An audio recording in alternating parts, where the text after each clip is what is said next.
There's one more game we just need to cover off before we finish. The FA Cup game, of course. Saints beaten 3-0 by Liverpool in the FA Cup on Wednesday. I mean, we didn't expect to get too much from the game, but I don't know about you, Glenn. It just felt like a bit of a missed opportunity for me, and I can't quite put my finger on why. I think it might have been the finishing.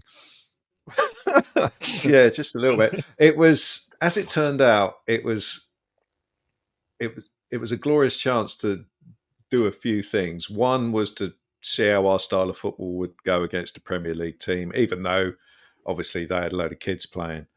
So it would have, been interesting to see that. And I think from that point of view, we largely sort of like passed the test. We almost had the perfect game plan against what was a scratch Liverpool side. We played out from the back. We played through them on numerous occasions, created 5 or 6 good chances, and missed the bloody lot. And apart from the one that was offside, obviously. Yeah, apart from the one that was offside, but because everyone had stopped. So it was frustrating from that point of view, and we could have changed the narrative about it all being about Klopp and the Liverpool kids and all that stuff. And it would have been lovely. We should have gone in 2-0 up at half time. But of course, if you miss 5 or 6 chances, they go up your end once, have a shot, it deflects, and it goes in, and you're 1-0 down at half time. And then it's completely different. Now, if we had been ahead at half time, I think they had a couple of players on the bench like Luis Diaz, and who obviously could have made a massive difference if he'd been shoved on. But yeah, I mean, the only chance that we had that I thought was unlucky was Sulemana's side-footed effort that hit the post. I thought, that was a decent effort, but other than that, our finishing was woeful. All sorts of players missed them throughout the game, but it was mainly the strikers. Second half, we had chances at the start of the second half. Again, missed chances from corners and things like that. And then they get the second goal. They put McAllister on, and that made a huge difference because that kind of shut down the midfield. So we stopped being able to sort of like get out as easily. Second goal went in from the mistake by Smallbone, and then third goal didn't matter. And by that time, it was like time to go home, wasn't it? And let's end this now and get back on the road. So yeah, it was an interesting game. I was frustrated at the time, but I look back on it now, and I'm sort of like less bothered by it because we proved certain things. We proved that this style of football, if you play it right, it can work against better teams. But on the other hand, just a slight increase in the intensity from Liverpool, and some of our players really struggled. And that's really a problem for next season. Should we go up? But we know there's going to be sort of like a huge turnover if that does happen. I looked at a couple of our players and thought, So it's the first time I'd kind of thought about what are they going to be like at Premier League level.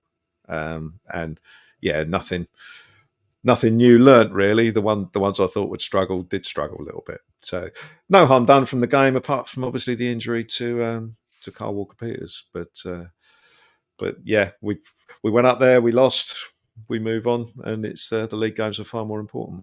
It was a soft goal to concede too, Alfie, just in the first half. When that went in, he's just like, oh, that was for me. That was when I thought maybe this is not going to be our night.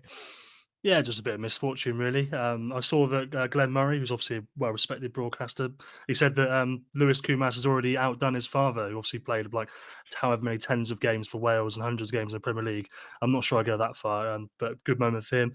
Yeah, I mean, they've taken a lot of confidence from that performance, I think, Southampton, despite being beaten 3-0 by, as Glenn said, a team with quite a few young players in. But I thought they did really well. Like the first half, it was really entertaining. Cameron Sulemana, as a child, has obviously been taught to place the ball rather than welly it, because there are a couple of times where you just think, put your foot through it and you might have a bit more luck. But yeah, like Glenn said, they went there, they had a game plan, they performed it pretty well, they just didn't take their chances, and that was unlucky. But I think it was a good evening. And then the last 20 minutes, they were tired. Russell Martin said that he thinks these players were just a little bit frustrated that they'd blown their chance basically, and the heads just dropped a little bit, which obviously if you're in the Premier League, you can't let that happen. But it was a free hit, and we now don't have the distraction of a game. Whereas, I mean, I don't know where Leicester are going, but they've got that to focus on. Saints will have another weekend off. So, and I'm very lucky that I didn't have to hear the commentary, which I imagine was completely all Liverpool for 90 minutes. It didn't help that the draw was done just before the game, so they knew that they had the prospect of doing Manchester United versus Liverpool, and that was clearly the one that they all wanted. And it wasn't great. Steve, what was your take on the game?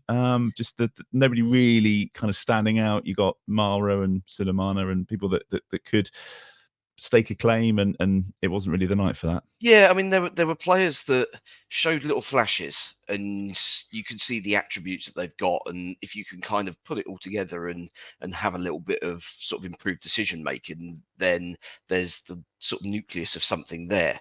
I mean, Sulemana, if he could finish and cross, in 5 years' time, he'll be a Ballon d'Or candidate, because he's got absolutely everything else, but just the decision making and being able to execute in that key moment is just completely not there at the moment, which is infuriating. And we kind of saw it a little bit in his cameo at St Andrews yesterday as well. In that he got into some good positions, but didn't really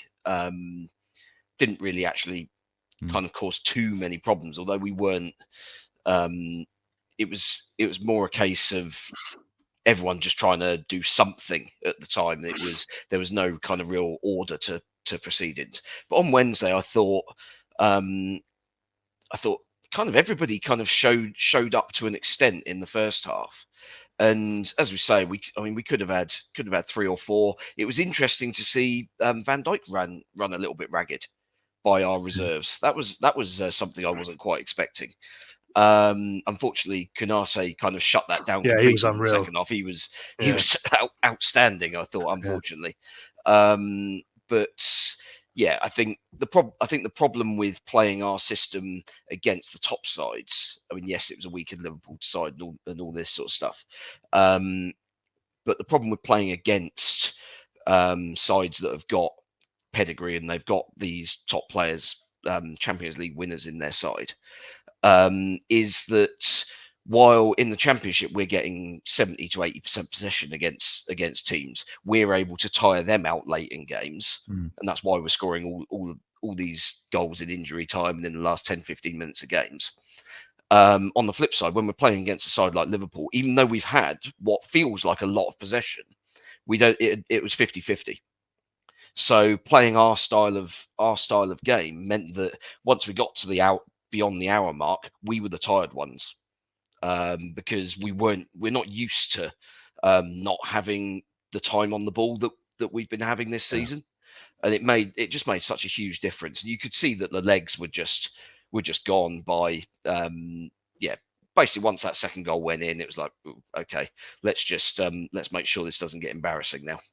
And were you surprised, Glenn, that we didn't chuck in a few of the younger players? I can't remember how many changes it was, but it got to the point where they were banging on about Liverpool's kids, and we've got some of our best young players that were sat on the bench, and I was just thinking, well, just get them on as well. They might give it a better go. Well, I think one of them would have come on if Walker Peters hadn't have come on and then had to go off, because he wouldn't have wanted Harwood Bellis to have played that game. So I know Tyler Diblin was on the bench. I saw him. I don't know if Sam Amo was on there as well. So it frustrated me a little bit that I was thinking of Tyler Diblin because he played really well in the last round. I was a bit frustrated he didn't get on, and I had to watch Sekou Mara for 95 minutes, who was absolutely done after about 60 minutes. And Steve makes a very good point about players getting tired, because I mean, Joe Aribo's obviously been away at the AFCON where, as we said a couple of weeks ago, he didn't actually play that much. And he's probably someone who needs to play a lot to keep his level of fitness up. And I thought he was great for an hour, and then he died. And he was sort of like partly responsible for the third goal. It was just like a tired bit of play in the corner. So yeah, original question. It was a bit frustrating that we didn't get the young players on, but I think, I mean, it would have been great for them to have experience at playing at a ground like that, because that's the sort of thing you dream of when you're a young kid coming through, that you want to get on and play something like Anfield, even if you only play for 5 minutes or so. So it was, disappointing from that point of view. But whilst it was still 1-0, I guess we still had half an eye on forcing extra time and things like that. But once it went to 2-0, the Walker Peters thing happened directly after the second goal, didn't it? So you at that stage, sort of making substitutions just to give young players a game was probably out the window. And we have to have an eye on the number of fixtures that we've had recently. So Russell Martin mentions that all the time. And so he probably thought it's better to not risk that and rotate the players who he thinks are going to be in the league side over the next few weeks. I did just want to say that I thought Shea Charles actually had an excellent evening, particularly in transition, moving the ball from the back line to the front. The amount of times he just sort of took the ball back to the opposition goal and turned somebody and played off. I thought he was really good. And it did make me think, why we've been playing a slightly different way for the last 2 weeks when you've got that sat right there. But I appreciate it's different with League and Cup.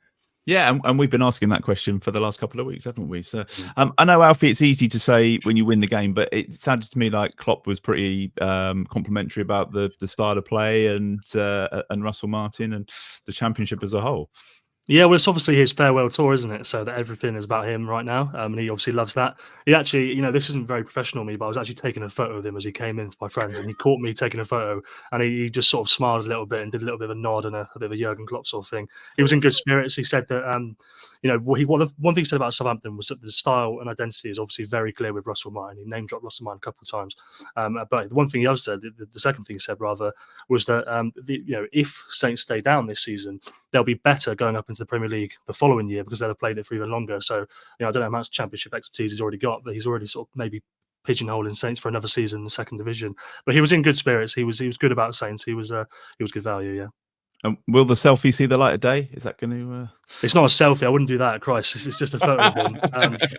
But yeah, maybe. Right, you're not the moose. No, exactly. Thankfully.